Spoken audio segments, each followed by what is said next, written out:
ট ব্লকের অবৈধ বিদ্যুৎ সংযোগ বিচ্ছিন্ন করতে এলে বস্তিবাসীর সঙ্গে সংঘর্ষ বেঁধে যায় ডেসকো কর্মীদের। এ সময় উভয় পক্ষের মধ্যে কয়েক দফা ধাওয়া পাল্টা ধাওয়ার ঘটনা ঘটে।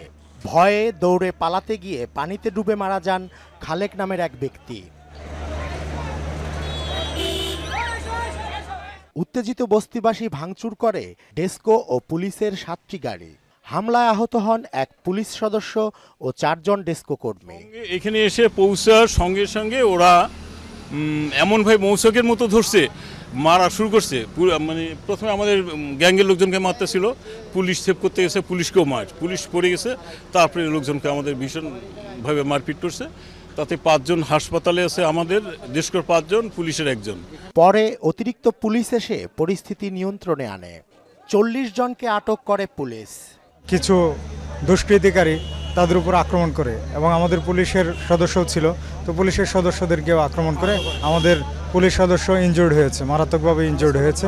ডেসকোর লোকজন আহত হয়েছে, ডেসকোর বেশ কিছু গাড়ি ভাঙচুর করেছে। হামলাকারীরা পিছু হটলে ওই এলাকার বেশ কিছু অবৈধ সংযোগ বিচ্ছিন্ন করে ডেসকো কর্মীরা।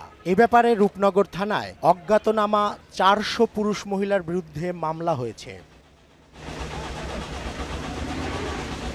রেজা খান, মোহনা সংবাদ, ঢাকা।